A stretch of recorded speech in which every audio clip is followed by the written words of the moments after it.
Let's go.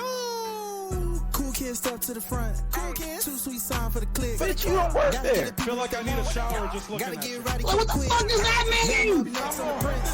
They ain't been the same ever since. What? Living pretty We good cut on the the hand challenge. off. I ain't You're gonna be no single for the rest of your life. Brock Lesnar on the beast. Look at the heat. Sleep flex and Look at the repeat. heat. Whole new swag with a pass on the tag. Coming live from the west to the east. Better recognize on the mouthpiece. See the power level got I get no bitches. Bringing content on the daily. Feeling like Gresh and Suela. Your ladies and gentlemen, boys and girls, non-binary pals, and everybody in between, welcome back to the Gresh and Suela podcast. It is your favorite voice that does the most, the purveyor of mischief, and the guy who is the master of finessing the social and media climate in today's society. It is none other than your boy, Gresh. And joining me, as always, is the queen of rebels herself, Suela the Bandit. What's good with your family? Hey, everybody. So, it's official. I'm finally 27 years young. Got the red hair going on. It's a great day, actually. Today is Got great. the red hair Florence Jefferson Yes. going on. Yes. Got looking like sister from Good Times, yeah, with the Right. red hair. Ooh, yeah, buddy, you know how it is, man. You make any changes on this show, we're gonna talk about it. Right. It's gonna be, if any change, we always gonna talk about it. We're gonna talk like what? What? She got the poofy red hair. Oh my god. Oh, okay. Oh like, my got that God. going on. What else you got going on? You got a new tattoo too? What else? She- Like, She what look, else you got? she look like she ready to get in the big comfy couch. Oh my god, look at her. Oh Jesus. Ooh, like she look like she ready to go. Let me get a Big Mac and let me get a fish sandwich, Ronald. Okay, Ooh-wee. Hey, that's the vibe we got. It be up like here. that. It be like that sometimes. But yo, for those of you who don't know, this is your favorite brother and sister duo as always. But yo, this is quite the episode because for those of you who don't know what we got going on today, this is when we step back to the NXT side because I know a lot of people are iffy about the current state of NXT right now. NXT 2.0, NXT. Some people like it. Some people. I'm in the boat of I tolerate it because it's not a bad show. It's just It's not. I'm like in the middle. it's not a great show, but it's not a bad show either.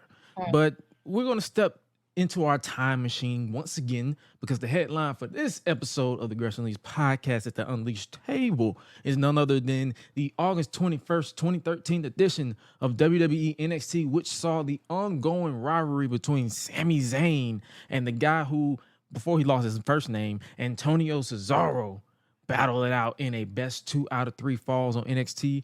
And when I tell you, I have not seen this match since 2014.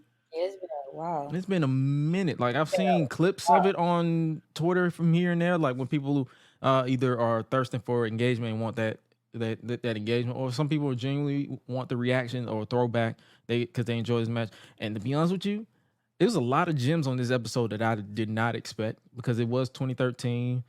And it's like it brought back a lot of memories. It brought back a lot of memories in 2013, like around the time because I was watching in 2013. I watched it. Yeah, I watched too. Like, but I think for this one, I don't even think I did watch it as much around that time. I didn't. And that was because it was my 11th grade year, and it was the hardest year because we went. That was like during the time where like we kind of was still like living like with like different family members and stuff too. So like that was like the hardest year for me. It's like I was surprised I even passed that grade. Like it was hard. Real hard. I think we've all been at that stage where we like I'm just ready to leave. Yeah. Like that was the year like I literally almost like dropped out of school to get a job. Yeah, because a lot of people don't understand. Like 12th grade, you're pretty much done. 10th grade, you made it, but it's like that 11th grade slow, year. Though. 10th grade is like the slowest year. That 11th grade, once you pass 10th grade, you in my opinion, you made it. But that 11th grade year is when you literally just be like, it's like why is it still happening? Why is this still going on? Like Seriously. you be like, fuck this, fuck you, fuck you. That's when you learn the term fuck. Because you say it a lot. Like that's when it becomes a part of your vocabulary because you just say fuck, fuck, fuck, fuck. Like to the point where it slips at your teacher, and I don't even think the teacher get mad no more. They just be like, they having a day. I get it. I get it. Yeah, it's fine. Like, just take a seat. You want a cookie? Okay, let's get you a cookie because yeah, you going through it. You're going through it. You turn in your stuff at the end of the day. Don't even worry you're about fine. Yeah, your mom. Okay, we don't even want to talk about your moms no more. Like, let's just. Oh man, yeah, it was. I was doing. Ooh. What was I? I was in AP class too. I was in AP class from 10th all the way till I finished. So it was like, yeah, it was bad. In a way, I blame my dad too, because technically, I was supposed to go to another school, and that's the majority of where all my friends were at. But during that time frame, since my grades were good in my freshman year, they didn't have a magnet program open for that school during that time. So I had to go to another one. I was upset. I said, well, can I just do a year there and then transfer and go where I really wanted to go? If I didn't. But by the time that happened, by the time I finished was 10th grade, I said, I might as well just kill these last 2 years. Because if I didn't if I didn't move with my pops, I would have graduated with my class. Because I went to middle school, then next thing you know, I was living with my pops. So I literally lost out on a lot of my childhood friends. Because I told my mom this all the time. I said if I would have stayed at my middle school when I did, and I went all the way through, I probably would have been married by now. I probably would still been doing what I'm doing, but I probably would have been married by now. Because it's like a lot of people. I feel like a lot of people, and I could be wrong. I could be just talking about my ass. I feel like a lot of people tend to find their true significant other if they've known each other for a long period of time and have that break where they go away and then come back. I don't remember nobody from my childhood, so it's like I'm starting this whole relationship shit brand new. Wow, like, oh shit. damn. I'll be like, see, and me, it was almost like the opposite because I didn't really get into relationships like that until I moved away. That's what I'm saying. And like I don't have nobody. Finished you can move away school and all that. And I ended up dating somebody out there, and we almost got married. I almost got married when I was like 21. And then it didn't work out that way. So then all of a sudden it's like we broke up and then we end up trying again. Then we broke up again. That's what I'm saying. Now we still the best of friends. And even though I live over here and they live all the way on the West Coast, we still talk to each other from time to time. And it's crazy. And they just be like, man, I should just married you. You think? At that point, no, because if you say, well, I should have just married you, that makes you your second option. We don't do that shit here. No. Right. Oh yeah, that's true. We're not doing that. Because it's like you trying to say I'm like, all right, I settled on you. Like, all right, you'll do. No, not on my watch. Not on my watch. We're not doing that. You can suck a dick. No. No. That is like so scary. I said, man, I mean, you the one decided to put yourself in that situation. Did nobody say you had to do that? But now you see. Nah. No, I'm saying. And I was mad about it too. Because I said, man, I kind of wish I stayed where I was at. If I would have stayed where I was at, none of that stuff you would never have to deal with in the first place. But I ain't there no more. So to be honest with you, it's like I feel that way, but then I don't hate it because I wouldn't be who I am now and I wouldn't know what the fuck I was doing now.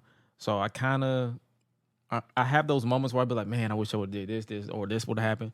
But now that I'm here, I'm like, I probably wouldn't change a lot for the world because I wouldn't know what I know. I wouldn't be who I am, and I wouldn't make the friends that I probably make now. Because if you don't, the only way you can make certain friends is if you know certain things. And now that I know what I know, close to 30, I wouldn't be surprised. Like I always tell people, I always tell my mom, I say I won't be surprised if things pop off by the time I'm 30, as far as relationships, marriage, all that good stuff.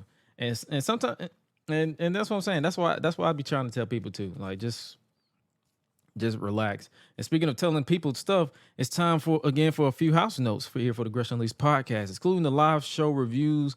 The video format of this show has a new home. For those of you who don't know, I'll probably stop telling this announcement after this because we are literally 5 or 6 episodes into the new season of the Gresh and Suela podcast. But we have a new home for the video format that is not, when it is not interviews, the home of all the video formats of this podcast will be over at patreon.com/greshdigital. It will be available for all tiers starting at $1 One single dollar. It don't taste that much. Like everybody has it. You have layers to the tiers. And then while we're still thinking about doing a restructuring of the Patreon, like as far as like perks and stuff, we can tell you from without a shadow of a doubt that the video format will be available over on patreon.com/scratchdigital. If you're the person who likes to watch podcasts, video versions, that would be your place to go. But as far as everyone in general, the show will remain available wherever you listen to your podcast, Spotify, Apple Podcasts, Stitcher, all these other places we will be available. Or you can just go to the central hub at www.gressunleashed.com. That's pretty much your central hub for all things this podcast. And speaking of this podcast, this weekend is the Elimination Chamber event. We will be giving our preview and predictions in just a moment. Our speed round preview and predictions. That's just what we do over here on this podcast. It is this Saturday, and it's time for me to announce our next live post-show review. Suela will not be there again as she's been booked, but I can assure you that we will be live to talk about everything from Roman Reigns defending the Universal title against Sami Zayn, the former honorary Uso, in his home country of Montreal, Quebec, Canada, to the 2 Elimination Chamber matches, to the rubber match between Brock Lesnar and Bobby Lashley, and so much more, as this will be the final stop on the road to WrestleMania Hollywood in April. The final premium live event or pay-per-view for those retro wrestling fans. That's what we got to look forward to. And I'm not going to lie to you. This Elimination Chamber is looking pretty stacked. It's 5 matches. It is. It's 5 matches. Is. I appreciate Triple H making less is more for these non-big shows. Like WrestleMania is 2 nights. I appreciate that he okay, we're gonna do 5 matches on here. I believe it was like 5 matches at the Royal Rumble because of the 2 men's and women's matches. It was 2 championship matches, and I believe it was it another? It could have been 4. It could have been 4 matches. It was 5. The pitch black match. So yeah, it was basically 5 matches. I appreciate that. I appreciate that immensely.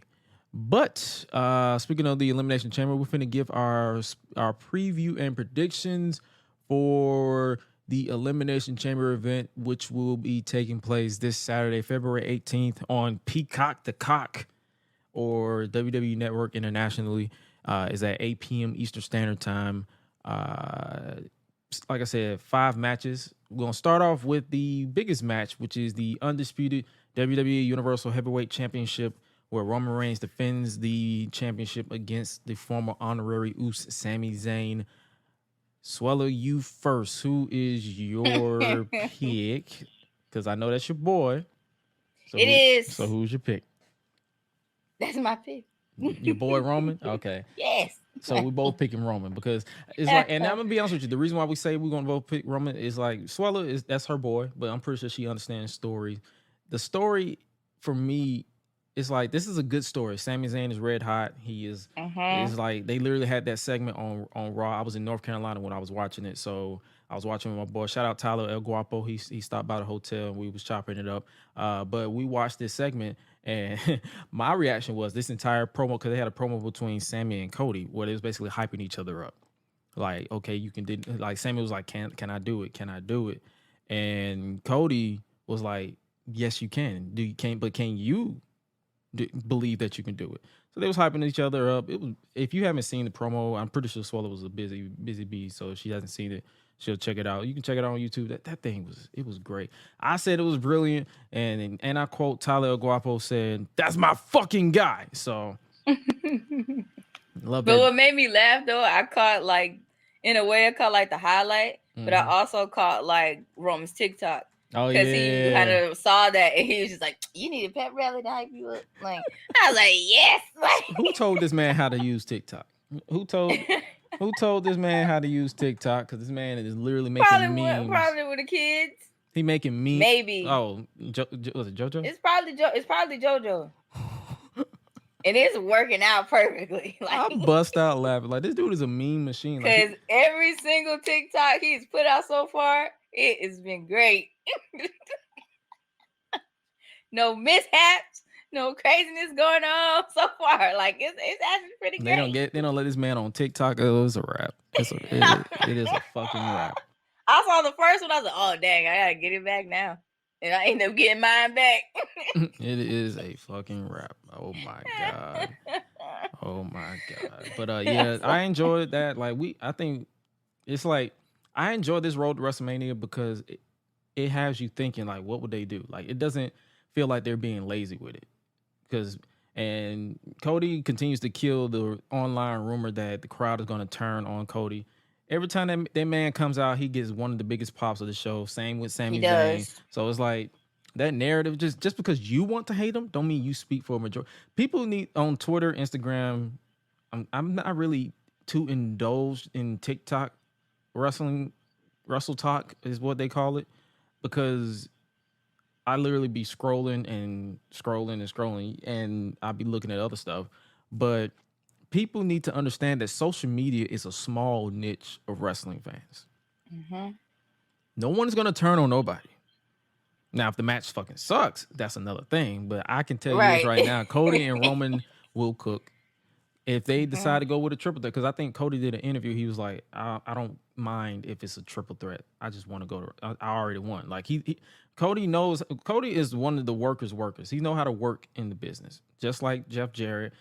Condolences to Jeff Jarrett. That's a side note. Condolences to Jeff Jarrett. He just lost his father, Jerry Jarrett. Rest in peace. But Cody is, he knows how to work, and he knows how to maintain, like if he wants to play this character, like he doesn't come off disingenuous.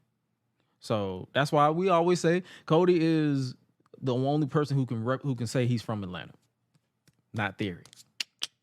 Right. And I'll take Cody Rhodes any day. We both picked Roman Reigns for the win. And speaking of the non-Atlanta boy, Theory, next up, the match that we're going to give our preview and predictions for is the United States Championship Elimination Chamber match, where Austin Theory defends the United States title against Seth freaking Rollins, Big Jonah, a.k.a. Bronson Reed, Johnny Gargano, Montez Ford, and Damian Priest. Who do you have winning this one? This is hard. I want to see Joey Gargano. Johnny Gargano? Yeah. You want to I want to see Johnny Gargano. I do, because I be doing that. I'm like, you can't sleep. So you can't sleep on, like, other people. So it's like, I wouldn't be shocked if he takes it. Okay. But I would like to see, like, somebody, like, rise up to it and, and win. So it's like, I'm all for it. Right. Damn. I would not. I'm ready for Seth Rollins to move on from the United States title and go back in the world title picture. I don't know why they're hesitant on keeping him from the title picture. He's one of the most over, especially his music. But if I had to pick, I don't want Theory to win. So you already know that's not gonna happen. And I wouldn't be surprised. I wouldn't be surprised if he wins. So I'm going to have to go with Johnny Gargano. We both going to pick Johnny Gargano. Yeah, I see them giving the win to Austin Theory, but we both going to pick Johnny Gargano for this one. And speaking of next, we guys are going to keep it within the Elimination Chamber, because next up is an Elimination Chamber match to determine the number one contender for the Raw Women's Championship at WrestleMania. It will be the new and improved, or the Dark Asuka, or Kana, for those of you who are well educated in that concept. It will be Asuka versus Liv Morgan versus Raquel Rodriguez versus Nikki Cross versus Carmella versus Natalya. I'm going to just go ahead and just say Asuka. Asuka for the win. I want Asuka. Yeah. Yep. I want Asuka. I was like, well, we might as well just say go ahead and say I Asuka. want Asuka. Like, at that point, out of every single one of them. Next up, we have Edge and Beth Phoenix versus Finn Balor and Rhea Ripley. And to say I don't care about this match, I'm going to say Edge and Beth Phoenix for this match. Edge is in his home country. Rhea Ripley is the Women's Royal Rumble match winner. She put Beth on the shelf with a concerto. Now she's back for revenge. Finn Balor and Edge because of the I Quit match. I'm just ready for Edge to move on from Judgment Day, as well as I'm ready for Judgment Day to move on from Edge, because besides that break, they've been fighting each other since WrestleMania last year. Yeah. It's like at this point, y'all, this fight is getting tiring. Yeah. So, if we had to pick though, I'm gonna have to go with Rhea Ripley and Finn Balor. So Judgment Day. Okay. Who you got? I got the veterans. You got the grit couple. Yeah. The grits. grit Every time couple. every time I hear someone say grits, I'll be like, you want some grits? You want some eggs with that? like let's the grit. The grit couple. I'm like, ooh, I want me some good grits and eggs right now. Right. You know what I'm saying? And last but certainly not least, the rubber match between Big Bob, Bobby Lashley, and the Beast Brock Lesnar. Bobby Lashley won at the Royal Rumble in 2021 because of Roman Reigns. Brock Lesnar won at Crown Jewel by the skin of his teeth. So now it is a rubber match. I was surprised that they put this for Elimination Chamber and not WrestleMania, because it's a big match. But then I like I've been saying on the show for the past few weeks, they're literally trying to stack up Elimination Chamber. So I'm not too shocked that this is happening. But if I had to pick a win, I'm about to go with Big Bob. It's Black History Month. Bobby Lashley. He's doing Big Bob is fighting for all the black champions that Brock Lesnar decided to end their title reign. He's fighting for Big E. He's fighting for Kofi Kingston. He's fighting for The Rock. He's fighting for every black champion that Brock Lesnar just took their titles from. I ain't gonna lie though, what was funny though, like even like piggyback on from the Royal Rumble, that made me laugh. I was like, now y'all know Brock, 9 times out of 10, Brock was gonna come back. Mm-hmm. So this is not a big deal. But what made me laugh is when he got eliminated. That's what made me laugh. Minutes. I was like, bruh. like, oh, this is it was the shortest. Ain't none of them scared of you no more. That was the shortest he's been in the Rumble, I believe. Yeah. He was so mad. I was like, bro, just chill. Like, so who you picking? Bobby Lashley. Yeah. You like, man, Bro, you are undefeated in UFC. You have made your stand. Just chill and enjoy it. You know damn well he is not. You are okay. You know damn well he is not. And that is our preview and predictions for the Elimination Chamber. Make sure you guys check out our post show that will be going down. And speaking of post show, it will be going down right when Battle at the Valley will be going down for New Japan Pro Wrestling. And that will be, I guess the way they promote it, be headlined by Mercedes Moné's New Japan Pro Wrestling in-ring debut, formerly known as Sasha Banks in WWE, as she challenges Kairi, formerly known as Kairi Sane in WWE, for the IWGP Women's Championship. Looking at the card, it looks pretty solid. We probably won't be reviewing it because Suela is not gonna watch that shit at no 10 o'clock. She's gonna be asleep. Yeah, probably. You see the yawn? Yep, there you go. So she's like, nah, we're not doing this. Because it's 10 matches for you got on the pre-show you got Alex is it Colin versus Coughlin? I probably pronounced that all wrong. My bad. Is Alex versus JR Kratos in a singles match for the pre-show. David Finlay versus Bobby Fish in a singles match. Mascara Dorada, Josh Alexander, Adrian Quest, and Rocky Romero versus Kushida. Volador Jr., Kevin Knight, and the DKC in a 8-man tag team match on the main. Fred Rosser, formerly known as Darren Young, in WWE versus Kenta for the IWGP or the New Japan Strong Openweight Championship. The Motor City Machine Guns, Alex Shelley and Chris Sabin versus the West Coast Wrecking Crew, Jarrell Nelson and Royce Isaac in a tag team championship for the Strong Openweight Tag Team Championship. This is basically the U.S. version of New Japan. You have Jay White versus Eddie Kingston. You have Tom Lawler versus Homicide in a Filthy Rules match, basically a street fight.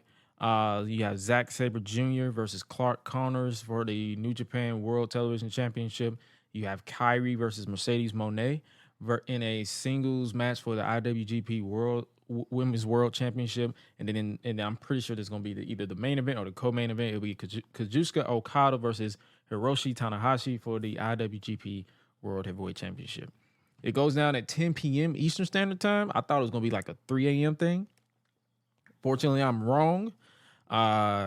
When we're doing our post-show review, I'll probably have it on, like checking it out, make sure, because I pay for it on New Japan World. I'm not going to pay for it on Fight for the English, because I personally enjoy the Japanese commentary. No disrespect to Kevin Kelly and his team, but yeah, I enjoy the Japanese because they have more energy for me. I don't understand what the fuck they're saying, but I enjoy their commentary as far as the energy wise. That's how I am with anime. I'm interested in that in seeing how they do this. This will be Mercedes' first pay-per-view outside of WWE. So we'll see. Yeah, she looks like she's doing pretty great though so far. Oh yeah.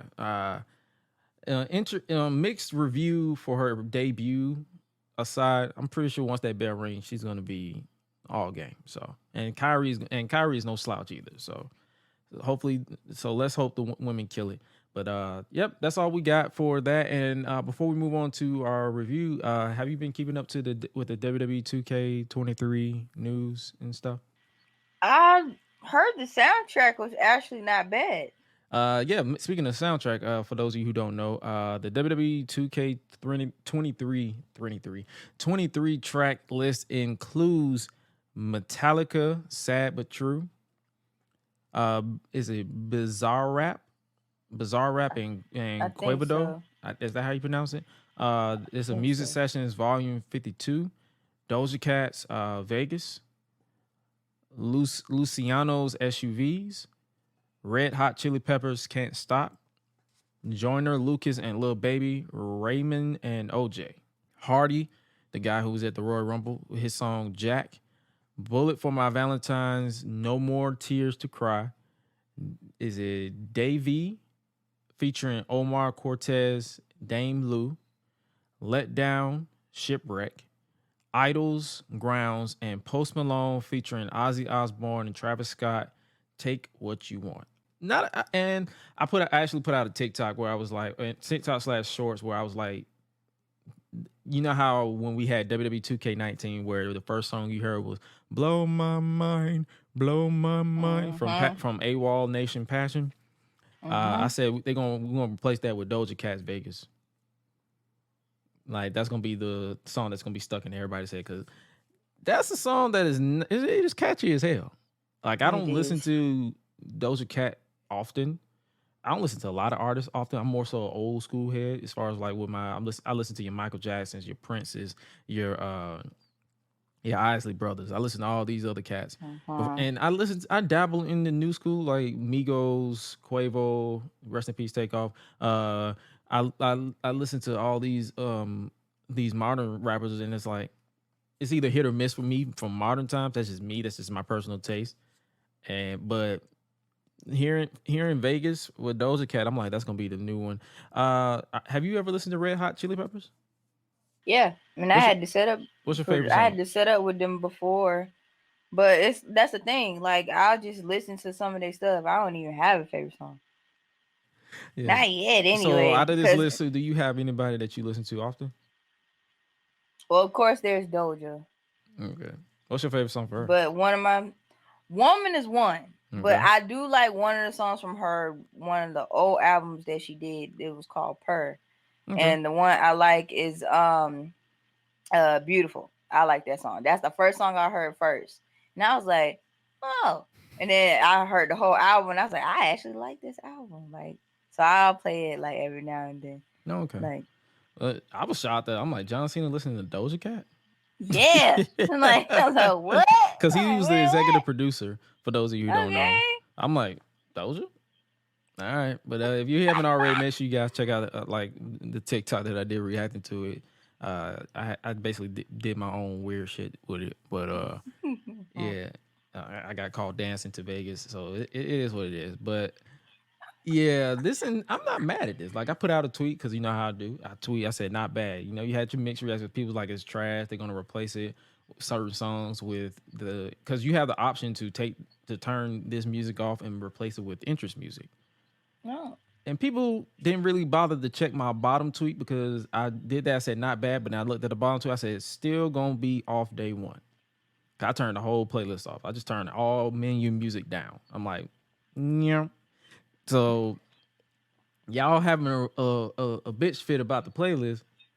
The playlist don't really hit like it used to, like in SmackDown versus Raw days. So, like you had gotta pull it with your name, like stuff like that got you hype. Like we making you creating your creative character to all that type of stuff. And speaking of, it came at one point. They had Scrappy on one of the games the money too. in the bank. Yeah, they had that. They had the Champ, Ghostface Killer. I was like, oh, we got some Wu-Tang out here, because I was bumping the Champ so many times.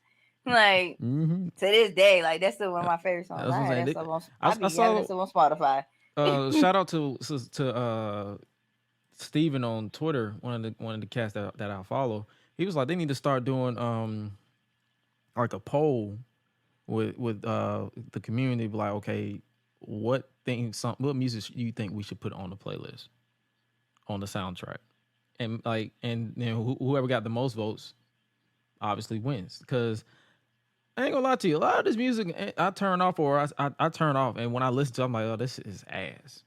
Like the best songs I've heard in the 2K game, and that's just off the dome. Ric Flair Drip, that was a bop because of the Migos.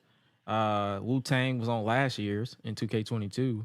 So it's like you got to get some season to it. And when I saw Doja, I was like, oh, okay, that's a different take.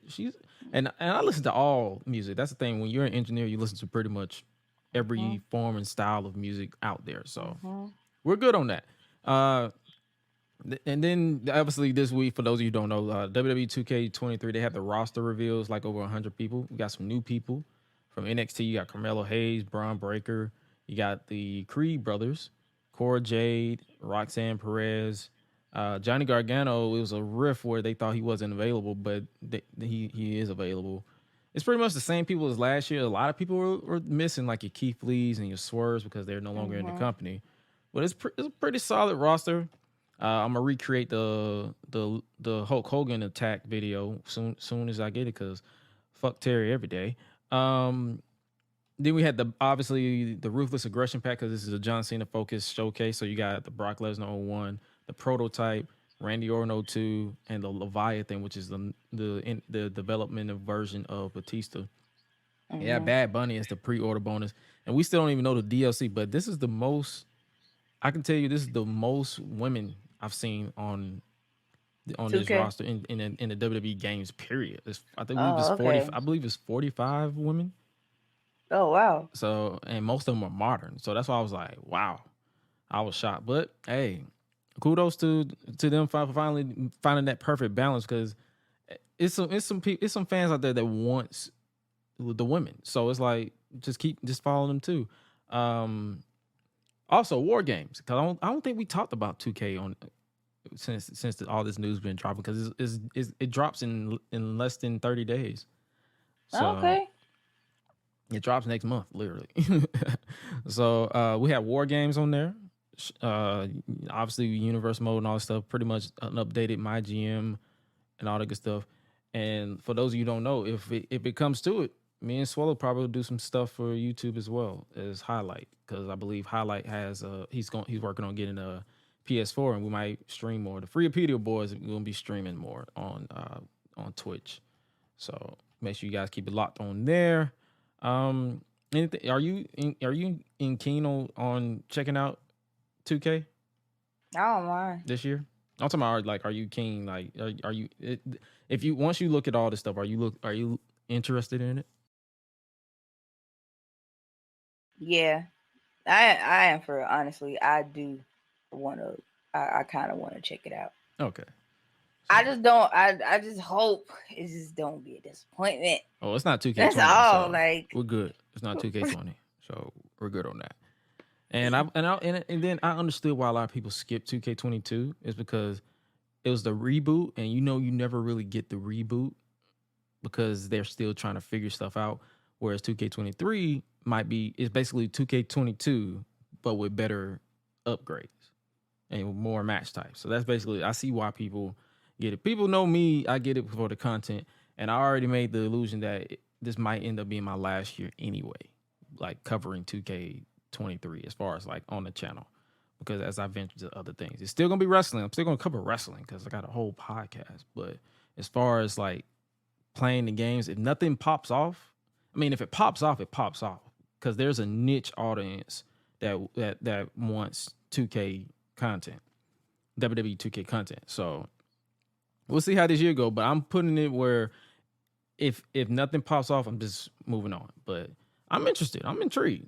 I'm ready for this game to go. And I believe that's all we got for WWE 2K23. That game drops early on March 14th, and I believe it officially drops a few days later if you don't get the pre-order edition. All right, ladies and gentlemen, it is now time for us to check out WWE NXT. It is that time where we take a trip down memory lane for August 21st, 2013, the ongoing rivalry between Sami Zayn and Antonio Cesaro before he lost the first name, which led to a best 2 out of 3 falls match. Before we get started on breaking this show down, what did you think about this episode? I actually liked this episode. Okay. What was your highlight of the show? Well, definitely the main event. Okay. That's one. And I do like I do like when the guy like put like the bunny ears behind the dude and while the girl was like taking the picture of him and he was just looking like, what is this? Like that was a whole and like that was funny. That was I like that too. That was nice. That. I enjoyed that one too. I did get a little chuckle out of that. So I was like, yeah, this was fun. We start the show with a nice recap of Antonio Cesaro asking, is this the best competition you can get me? And then Sami Zayn responded with, if it's competition you want, it's competition you're gonna get, homeboy. And I was like, your white ass said homeboy. No shame. Like, and he said it with the most emphasis, but it's Sami, so he gets a pass. It's the package shows their first match where Sami rolled up Cesaro to pick up the win.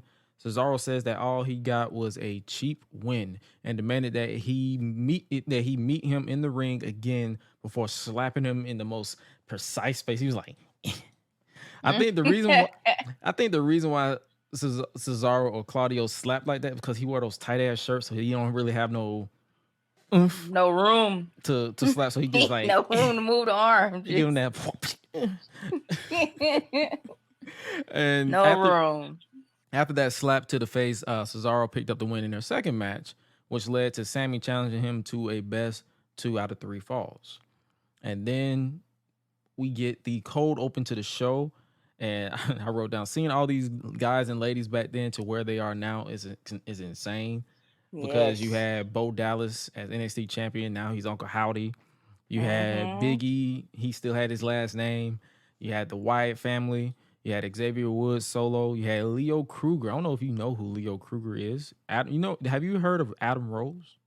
Yes. This was his first gimmick in NXT where he was basically, I can't explain who he was, but he was deranged a little bit. Okay. This was Leo Kruger before he found his party spirit.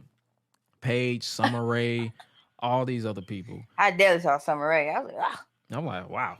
I saw all these people. I was like, wow. Yeah, wow. This is memories. We are live in Full Sail University from Orlando, Florida with Tom Phillips on commentary with Alex Riley. Do you remember Alex Riley?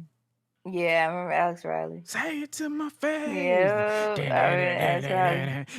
That's so crazy. Say it to me. He wasn't bad. And, dang. And I had got a letter from that university too. Full Sail? I tried to go there too, but that price. That money, yep, that's what got me too. Jesus. Yep, I said, Because what's crazy is they don't just focus on one field. They have so many other fields. Which makes sense. And I'm just like, it's cool, but I'm not finna be paying all I'm not finna go broke in a foreign city, Orlando. Like, we're not doing that. Because it's going to either be that or my school that I did graduate from, SAE. It was gonna be See, one of you went those to two. SAE and I went to Crash. That's I was okay. like, I took my better chance with Crash than Full Sail. I was straight. I I was believe like, thank everything you. was if like Less money. if you was Woo. going if you was coming from a place where I mean they had scholarships set up and all that stuff, but then I had to take a test and I'm like, I don't really have I'm not doing that. time because I have to Right. go to I was work. like, Because I was going to go after I graduated SAE, but I was like, I'm not trying to go into crippling debt, so I'm just gonna right. stay because I'm already in debt, but I'm not going to go in crippling debt. Exactly. I'm in debt, but I forgave myself, so I'm not in debt no more. But yeah, I was gonna be in like. Then the Art Institute, they asked me if I wanted to go to theirs, and that's here. And they was just like, well, SCAD? like once you're done, no, the Art Institute of Atlanta. Oh, They had an yeah. audio engineering program too, and they was like, well, when you're done, you graduate in 3 years instead of 4. I'm like, years? Like, I don't even want to be here no 3 years. I'm really just trying to do a year. Really, it don't take that long. To be honest with you, college but is I didn't want to always be better. home. College is always thing. better than high school. So those 3 years would have flew by. Like the year that I was at SAE flew by like that. So, it's fun. Like at the school I graduated from, it really didn't even take a whole. It felt like a year, but it wasn't even a year. It was really just 9 months. Because we was on campus, got that out the way, and then like them last like 3 months that you have that's open, you just use that to just turn in your little internship hours. Like it wasn't even a whole big deal, and that's why I was like, I wanted to take that choice. And plus, I didn't want to be here. I didn't want to be at home because I know everybody. Makes sense. I was like, I'm finna leave. I gotta get away. See, I was like, what? Yes, I want to learn how to be on my own. Well, I don't know nobody, and I gotta start from scratch. I want to be by myself. Nah, I said that until I got out there. I did it. I was like, fuck that. I did it and survived it. I'm fine. I don't mind going back. Nah, fuck that. I gotta know somebody. Like I gotta know somebody before no, because when I was younger, I used to be like, I'm ready to go graduate, go to college. I was in like New York or something. But then when I moved to Dallas, Texas, and I'm like, I was by myself for like, I believe like a few weeks or a few days. I was like, yeah, I can't do this shit because I don't know.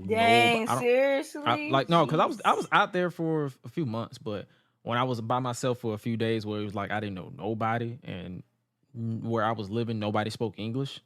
So it was okay. So I was like, yeah, I can't do this shit. That's when my anxiety and depression started really developing because of that type of stuff. So when I moved back, I was fine after a while. But yeah, like that's what I'm saying. As an adult, as a kid, you're like, I'm ready to do this, redo that. But then once you hit rock bottom, cool. Well, I mean, I know you were cool. Yeah. I don't speak for everybody. I'm talking about me. I know. That's what I was gonna say. It's like everybody's different. Everybody's different. Like some people can adapt. Cool, some people can deal and adapt. That's what. And I had no choice but to adapt. Because I was gonna do? Hop on a plane and go home with no money? Nah. I was like, I might. That's exactly what I did. I went back home with no money. I only came to Mesa, Arizona with like only $100 in my account. That was it. Like we had like my mom was the one that was like helping me put all the groceries away in the apartment. But then they left like the next morning. They were gone. And it was just me and my roommate. And I had to just adapt because we was taking classes together. We had school. We had to work. I was like, you know what? I gotta adapt and just live with it. I cried for like a day. Like a day and a half, and then I was straight after that. Oh, see, I didn't cry. I just got angry. Cause my anxiety kicked in. I was just like, dang, like they gone. Like, nah, I just got angry. I don't cry in those type of situations. I just get angry, and when I get angry, I don't function properly. So, but yeah, everybody is different. I was but Full Sail, cope. I was like, oh god, Full Sail. You guys are cheap are too expensive. You guys are not cheap for no damn reason. They not.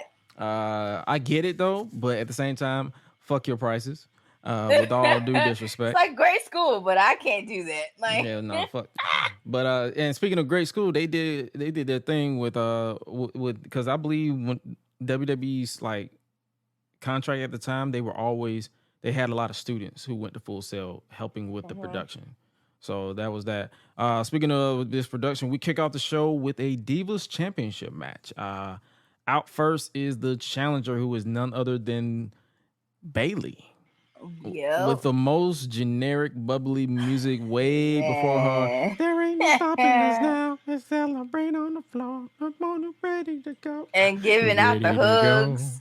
Yeah, she was. I believe they said the newcomer, so I'm pretty sure this was right when she debuted, like around the time. And this was wow. because they showed a backstage segment from the week prior where Bailey literally came up behind AJ Lee with a big old hug, just to hold her, and AJ was like, "What the fuck? Why are you touching me?" She was like, "Oh my god!" It's like when they zoomed in on her face with the second hug, you can tell she was trying not to laugh. She was about to break. She was. If they didn't cut the camera, she probably would have bust out laughing. Start laughing, yeah. And I'm pretty sure once the camera cut, she's just started bawling. Because AJ is a sweetheart. Like, she was playing tough, but you can tell she came off as a sweetheart. But Bailey got a title match from hugging her. Out next is the Divas champion AJ Lee. And I wrote down, this is a gorgeous woman. Damn you, CM Punk. Bruh. Because when I was around this time, I was from when she was first introduced in 2012, I was crushing hard on AJ Lee. Because that was a gorgeous woman. Still is, but she's married, so I don't really. Yeah, same. I joke around lusting. I joke was around lusting after. Roman when I saw him in NXT, and I was like, "What's this?" Then I was like, "Damn." I joke around. I joke around on Twitter when I be lusting after married women like Mercedes and Bianca and Jade Cargill, but it's like in reality, why are you married? I'd be like, "Why the fuck are you married?" Right. Why? But this was during her first Divas title reign, I believe, after winning the title from Caitlyn. Whatever happened to her? I don't know. You don't know who that is, do you? I know who it is. Oh. I just don't know what happened to her. I'm like, what happened to her? Like, she retired and I even see, like, that's interesting. They started the match teasing a hug and a handshake with AJ looking completely, utterly disgusted. It started off as a standard exchange between the two, with AJ being dominant until Bailey got out of the way of a splash in the corner, and then went on to hug AJ before slamming her in the corner repeatedly. She literally hugged her, slammed in the corner, hugged her, slammed in the corner, and I'm like, that's an interesting way. That's an interesting way to get a hug. After getting her over her little starstruckness, I don't even think that's a word, starstruckness, but I'm gonna make it a word. Bailey started cooking a little bit until AJ baited her with an injury. She was like, I'm hurt, man. And she took advantage before hitting the shiny wizard. I ain't know. I'm so used to her with the Black Widow submission. Okay. I was like, that's her move? But then I remember. That's what I'm like, was that just a new move? No, I don't want to say a new move, but like, has she done that move so many times when already? she was a babyface? Yeah. Okay. So I guess she brought it back because she didn't want to tap her out. So she's like, okay, I'll just do the Shining Wizard and then take it home. Because that's how it was. The Shining Wizard picked the 1, 2, 3. And she took it home. This was the beginning of where I started having a Mandela effect, like a euphoric trance, because we cut backstage. The match itself was solid, but we cut backstage to where we see Prince Pretty, Tyler Breeze, a young Tyler Breeze, looking at himself. And then right there, to the right, we see a young ass Alexa Bliss. Like, that was pre-goddess, pre-sparkle, pre-Bray Wyatt, fiendish type gimmick. It was just a bare-face Alexa Bliss. And I'm like, super young. Whoa, how old? I'm like, how old am I? That's what I said. I started going through a Mandela effect. Tyler asked if she wants to take a picture, and she says, "Yeah, looks to take a little selfie." And Bree was like, "Nah, you wench. I meant of me. Take my picture. Take my picture." She was so disappointed. She was like, "Oh." She wanted that picture too. She did, and couldn't get it. But she took it, and from behind, this is what you was talking about earlier, Juice Robinson, or whatever his name was at the time, came up behind him with the bunny ears behind his ears, like, yeah. And then as I went on with the show, his name was CJ Parker. That was his name during this CJ Parker. But he's now in AEW / New Japan as Juice Robinson, and he's been killing it ever since. Alexa took the picture. Breeze was rude, and she walked off. Tyler then saw the photo bomb and was completely and utter flabbergasted. He was disgusted. He was like, "What the fuck? Who keeps?" Oh my God. Next up, we get a tag team match. No clue who the two gentlemen are in the ring, so I couldn't find much on Ron Hicks. But according to CageMatch.net, Michael Zakai has been wrestling since 2009, but has not wrestled a match since 2013. So they have not really wrestled since the year this has happened. So, Wow. And they face off against the team of the Ascension, which was the duo of Rick Victor and Connor O'Brien. This duo had intensity on lock. Like, the dude was just yelling. Like, what, bro? Why are you screaming? Why are you yelling? It was basically a TV squash match. For those of you who don't know, like, there's nothing much to talk about this match. The Ascension hit the fall of man with Victor getting the pin for the win. And Victor, for some reason, didn't let go of the pin submit. He didn't shoot the half. Like, he literally shot the half and then not let go. He was just sitting there. I'm guessing they were some type of vampires or zombies. I never really understood the Ascension gimmick back in the day. So it looked like to me. It looked like they were zombies. Like Underworld, like remember the Underworld movies? That's what they kind of give me those vibes. Vampires and lichens type. Type gimmicks. Victor didn't let go of the pin while Connor shouted, we will rise. We will rise. I'm like, bro, shut up. Next up, we get the grand debut of CJ Parker as he goes one-on-one with a young ass Baron Corbin. I was really hitting him. Like, he looked the same, but he had hair. Now he's bald. Baron Corbin was so young in that. I was like, oh my god. It's like if you watch wrestling now and you see and they say it Baron Corbin. I was like, oh my gosh.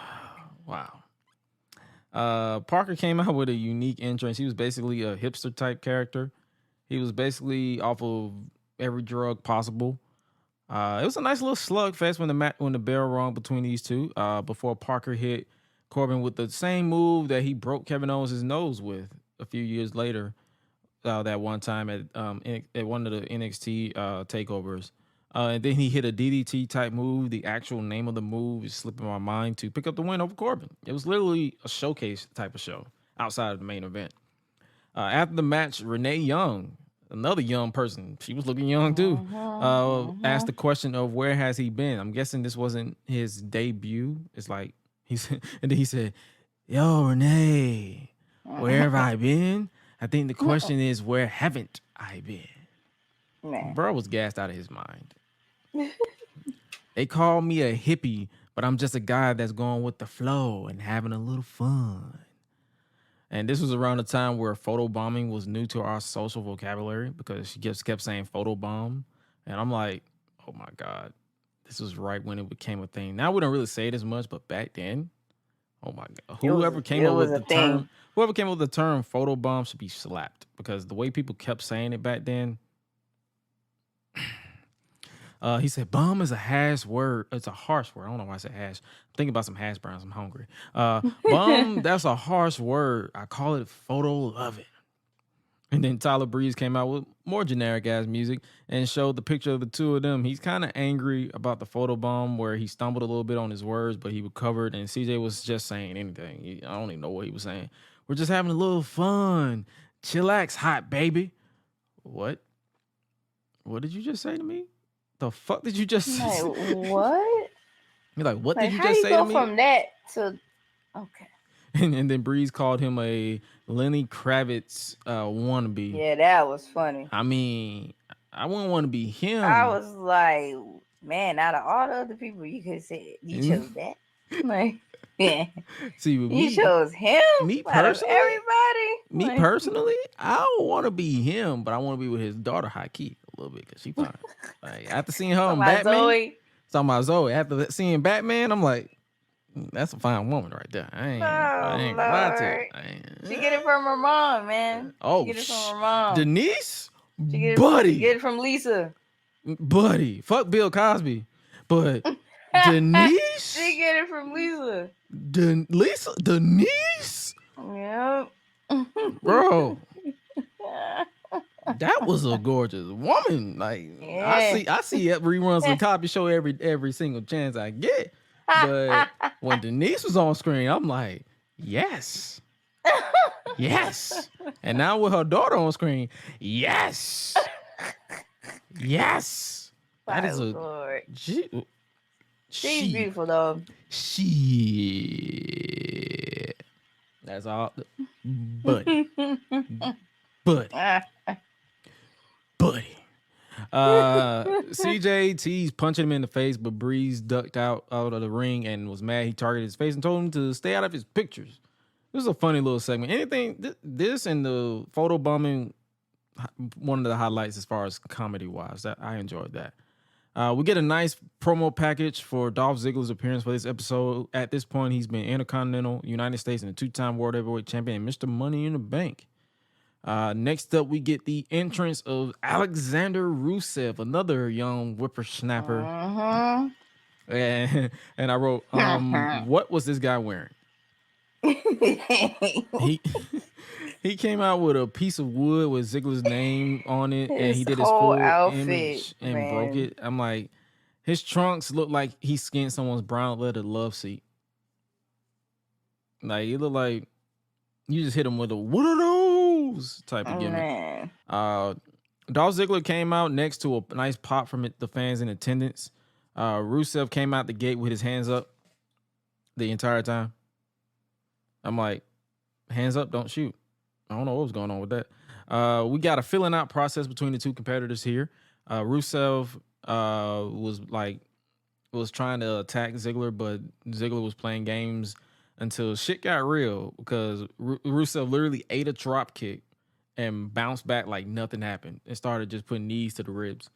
After some solid offense from Rusev, he was caught with the Famouser for a 2 count. Ziggler went for the zigzag, but Rusev held onto the ropes and responded with a sick spinning heel kick. So I appreciate that they didn't completely squash people. They let them have some type of offense. Like, it wasn't a typical squash match.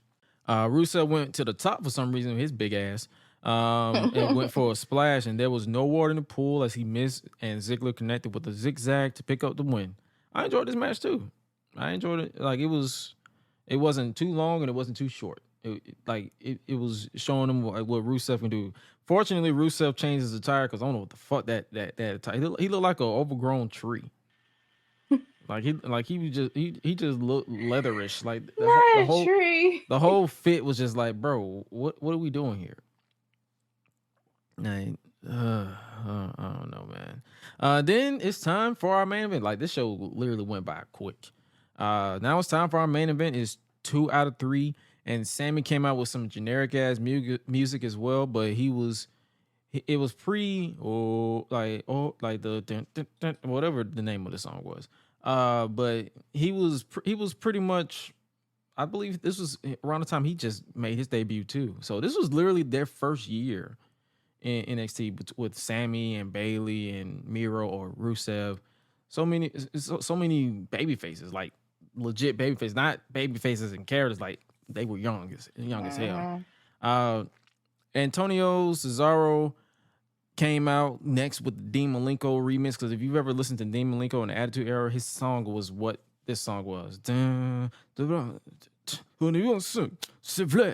that's right. It was literally the instrumental. I was surprised. I forgot, because I ain't gonna lie, I forgot who sung it. And he didn't sing it, but they used his old song and remixed it. Okay.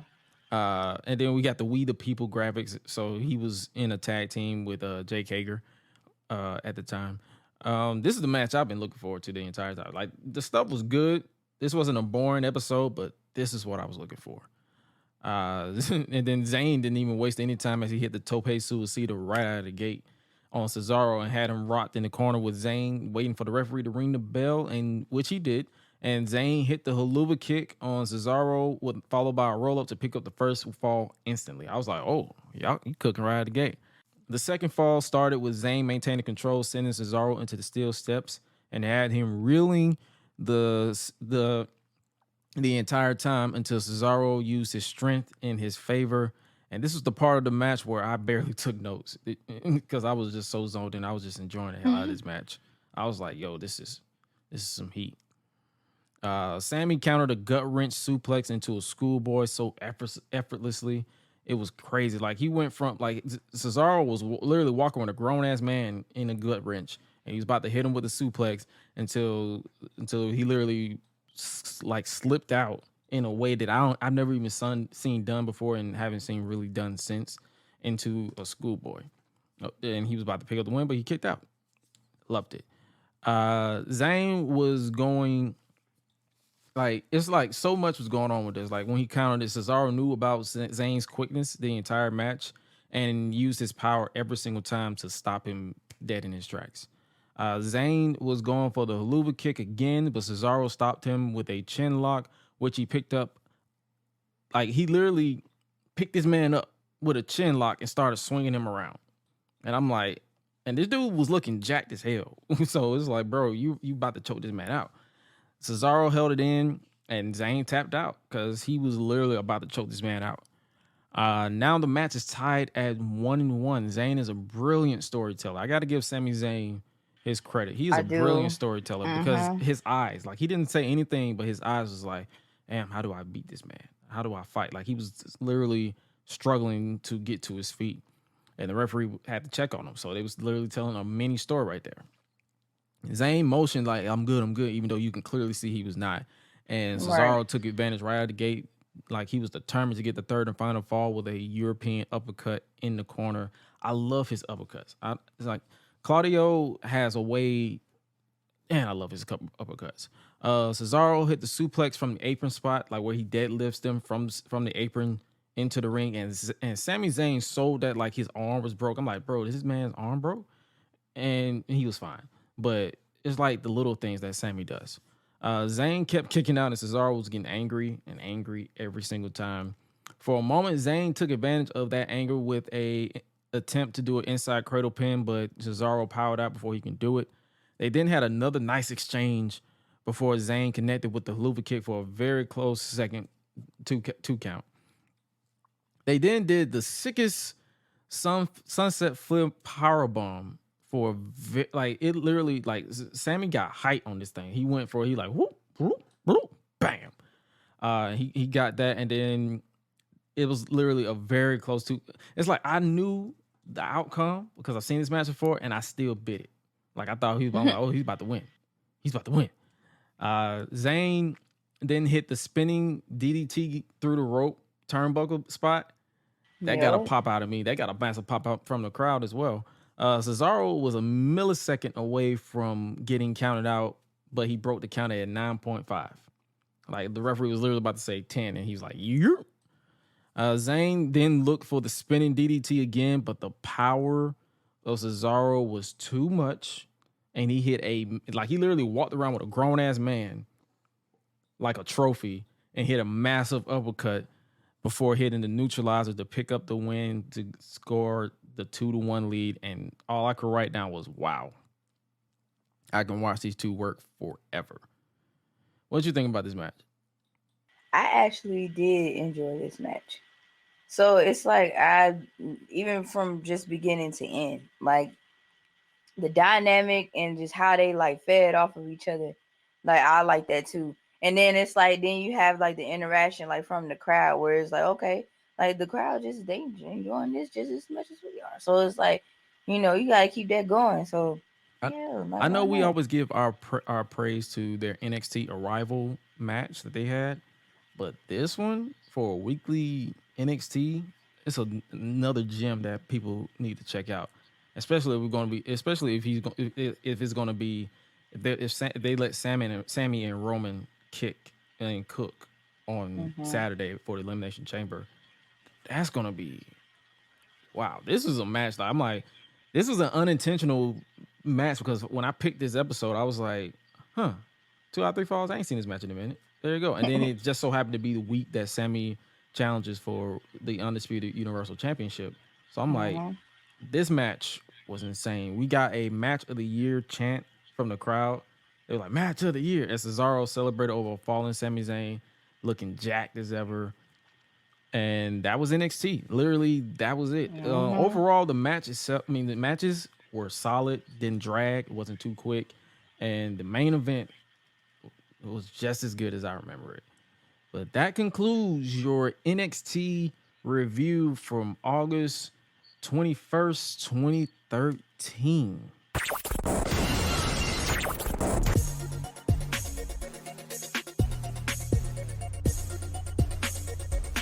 All right, this is the part of the show where I turn the tables over to the queen of rebels herself, Suela the Bandit, to chop it up with the Bandit as we get ready to get up out of here. She gives us everything that we got going on from the news, rumors, everything that you want to talk about, we talk about here. Take it away, Queen Rebel. Okay, ladies and gentlemen. So, from the time I want to say from like February 10th all the way to today, I believe, was New York Fashion Week. Man, I will say this: some of these designers, they make some good clothes. I just gotta throw that out there. And also, yes, shout out to my girl Tiana Taylor. She rocked this designer. I think it goes by the name of Tom Brown, I believe, but she killed it. Like all her pictures. If y'all ever see her Instagram, you know what I'm talking about. But she, man, she is slept on when it comes to like for not just talent, but the drip is just unmatched. I don't understand why y'all just cannot give her credit. Just do it. Like it's not hard. It's not hard. The child is slaying, okay? Like let her be great. Man. I'm not even finna lie to you. I don't know who the fuck that is. Who you just said? I'm like Tiana Taylor? Oh, I thought you said somebody else. I heard another name.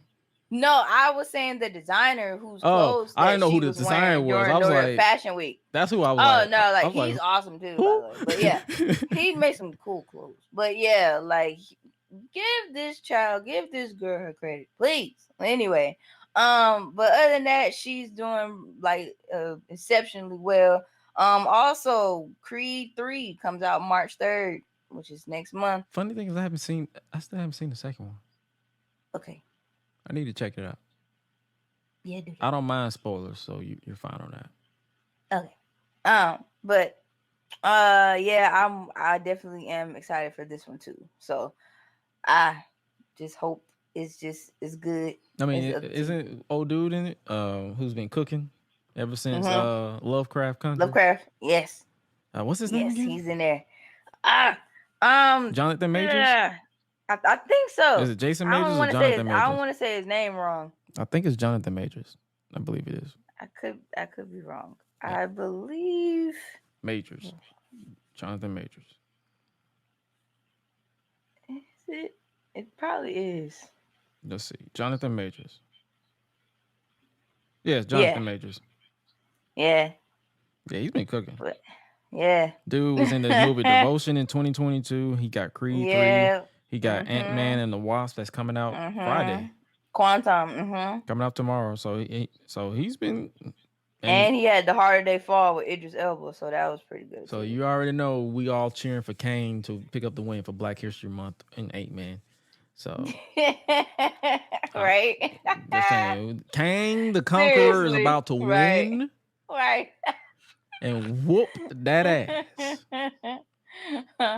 Also, I know a lot of people still a little mad about the Super Bowl, but Kansas City Chiefs, they took the trophy. Who are you pulling for?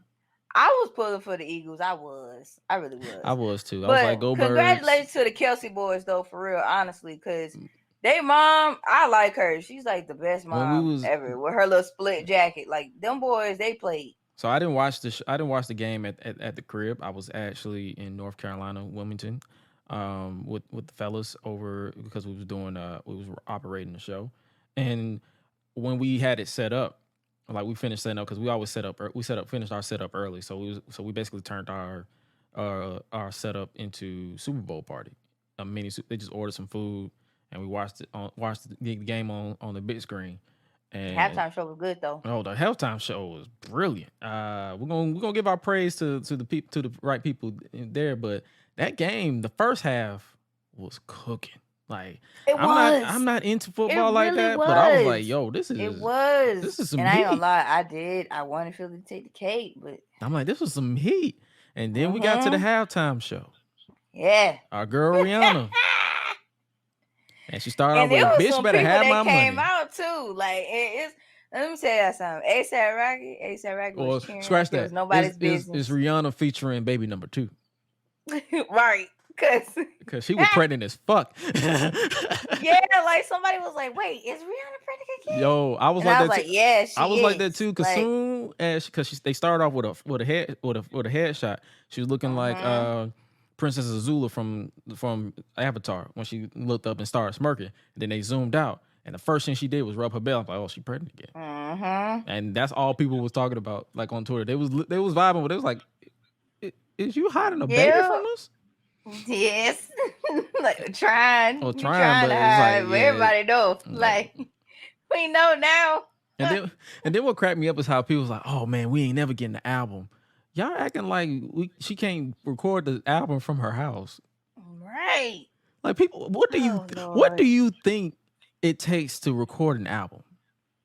Like as an engineer, I genuinely want to know, what do you think it takes to record a music album where I literally can transport all my equipment to wherever I'm at?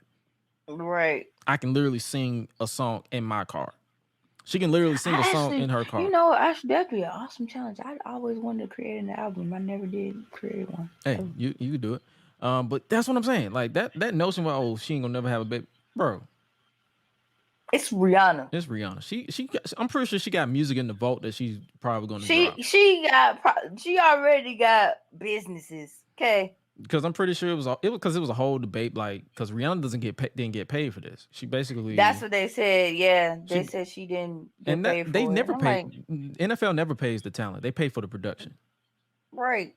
And it's basically like, in this case, they're getting paid. They're just getting exposure. I'm pretty sure Rihanna doesn't need exposure because I'm pretty sure she has more. She put on her brand of makeup too. She was branding herself already. Like, that's the thing.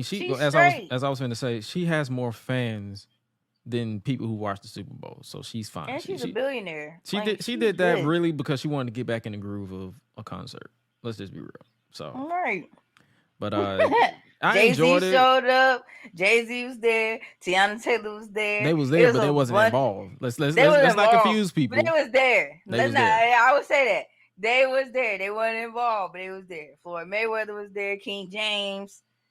Yeah, like I was like, dang, everybody, some of these celebrities, they came heavy. And I knew what it was because Rihanna. Oh, yeah. Because we haven't heard from Rihanna music wise in a long time. So outside of Black Panther. So and I ain't gonna lie, I was one of the people who said if she would have started off with Lift Me Up, I would have just turned that shit off. I'm like, no. Man, no, somebody said it too, like the other day. I think it was like on Twitter or something. It was me. Y'all, please. They was like, please, Rihanna, don't lift up nothing else no more. I was like, dang, y'all, like, oh my gosh, y'all, don't do that. Like, but then I was like, I don't really think she would do that though. And like, it's the Super Bowl. I know she gonna probably like get us like with the old crunk hits. I said I wouldn't mind her ending with Lift Me Up because it was a slow jam, but she ended with Shine Bright. But she Diamonds. did good because she brought out all her old hits out the vault. Bitch better have my money. It was so many that she missed though. Like I was like, I'm surprised she didn't bring back DJ. Yeah. Hey, Mr. DJ, something. Yeah. I'm surprised she didn't do that. I'm surprised she didn't do that. Replay. I'm surprised she didn't do that one. I was like, there's a lot of songs she left on the table. Her dancers did good too. Oh boy, shout out to the choreographers, even though they look like giant sperms. Shout out to the choreographers. I think her name is Paris something. That was the whoever choreographer. Whoever was the choreographer. Somebody. Whoever I forgot. Listen. I follow like a whole bunch of dancers on Instagram, so I'm definitely gonna find out who it is. Listen, whoever was the choreographer. Y'all were great. And the outfits was all done by Savage Fenty. Like, Savage Fenty was a whole bunch of sperm. Hey, no, that was sperm. They were just giant sperm. Everybody was saying, you know what's funny? My brother was literally like, watch them be memes in like 2 seconds. And I knew it. As soon as he said that, as soon as we got on the phone, it happened. Like immediately. I said, I knew it. See? Sperms. Just undefeated. The internet is undefeated. Yep. Like, them sperm. That was literally them things that was running to Rihanna. That was literally ASAP Rocky finna put another baby in her after this one. So them were sperms. But yeah, I want to. Me personally, I want to give my as a choreographer. I want to give my props to the choreographer. Yeah, y'all killed that shit. The dancers killed that shit. I literally was live tweeting the halftime show. Y'all motherfuckers take a bow. Yes, that shit was y'all was definitely. Banging. Y'all was dance is so underrated, man. It's perfectly rated. People just don't give it props. People don't give them props though. Yeah. It's And perfectly rated because people. How do you stay in shape like that? Dance. And even I can be in shape all year long and I still be gassed every dance. There's a consistency. Like dance is like wrestling. You have to be able, you have to be conditioned. You have to do it nonstop before you won't be tired. Because you can be in shape all you want to, but there's moving parts every which way when it comes to dancing. You have to memorize moves. You have to memorize footwork. You have to memorize emotion. Sometimes you have to mouth the words so you know you don't get lost in the sauce. But sometimes you have to mouth it to where you're not shown mouthing the words, especially if you're in a music video. There's so many moving parts when it comes to dancing. Some of it comes with habit. Some of it comes. That's what I'm saying. Wrestling and dance is literally neck and neck as far as like you have to be consistent. You got to like that's why when people was talking about The Rock not being in ring shape, they was like, "How are you not in ring shape when you work out every single day?" There's a difference between being in shape and in ring shape. There's a difference. If you're not consistent, you're going to mess yourself up. That's all he was saying. But yeah, shout out to the choreographer and shout out to the camera director who was doing production because he killed every single shot. From the drone, from the dancers, he like the walkway when to them getting in the air, like it was just like shout out, like that's one thing. Who Kevin Dunn take notes, and shout out to my friends who worked over there for that local union over there who set up the Super Bowl. Shout out to y'all because they asked me that I wanted to set up for the Super Bowl months before. I'm surprised you didn't, and I couldn't go because I was already booked for something else. So I couldn't even set up for the Super Bowl for them this year. And by being in Arizona too, I knew a lot of people over there. So I was like, man, I almost said yes. I did. I had the email and everything. Oh, so they asked you right after they asked you right after you got booked. No, they asked me before, but I already had something in place. No, that's what I'm saying. So they basically asked you after you already was booked. Yeah. Super Bowl halftime was fun. Frame. I was like, dang. The Super Bowl halftime was fun, and getting in the game, and then that's why I put out a tweet because the people was agreeing with me. I said this wrestling ass football game because literally it felt like a wrestling match. Man, it had a banger beginning. Man. It had a banger halftime, and then it ended on the most anticlimactic finish I've ever seen in my life. It was basically Hell in a Cell 2019 all over again with Seth Rollins and The Fiend. Like it just sucked the life out of everybody. Literally everybody who I followed that was watching, because my whole timeline was watching the game, and everybody said, "Bro, this is the most anticlimactic ending to a Super Bowl ever." And I'm like, yeah, it really is. But congratulations to Pat. Was it Pat? Is it Pat? Pat Mahomes. Pat Mahomes. Mm-hmm. The dude had a bad ankle. Went back to halftime and got juiced up and came back and played. Shout out to him. Credit to him. But yeah, I enjoyed the Super Bowl. I was kicking it with people who I vibe with, so that was a fun time. Anything else? Nah, that is it. Just please make sure y'all drink your water and stay safe. That's all I ask. Please do. Please do, because I need to drink some. Speaking of drinking water, I need to drink some water right now as we get ready to get up out of here. And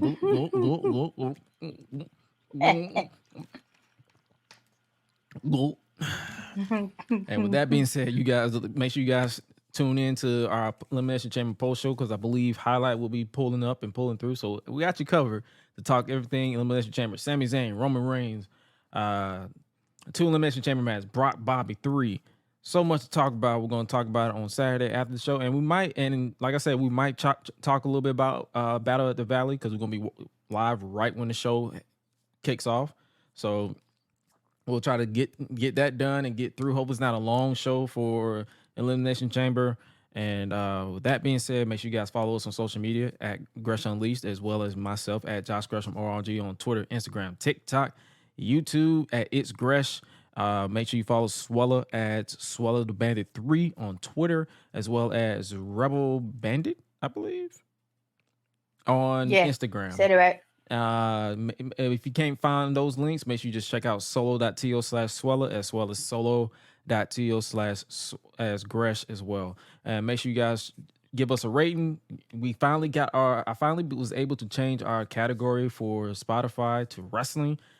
It's up to Spotify to update. I might have to contact them because it still says something else, but I personally changed it to wrestling so we can get that in the right category because this is a wrestling podcast. And with that being said, you guys stay safe out here in these streets. And if you haven't already had anybody to tell you, make sure you stay safe out here in the world of the unknown. But as your favorite voice that does the most and purveyor of mischief, I have to remind you of the one known, and that is you are appreciated, you are loved, and you are just everything and more, especially to us. And as we get up out of here with a quote of the day, healing doesn't mean the damage never existed. It means the damage no longer controls our lives. And make sure you guys always eat, sleep, flex, and repeat. Cop the merch if you haven't already. We out. Be breezy. Bye, y'all.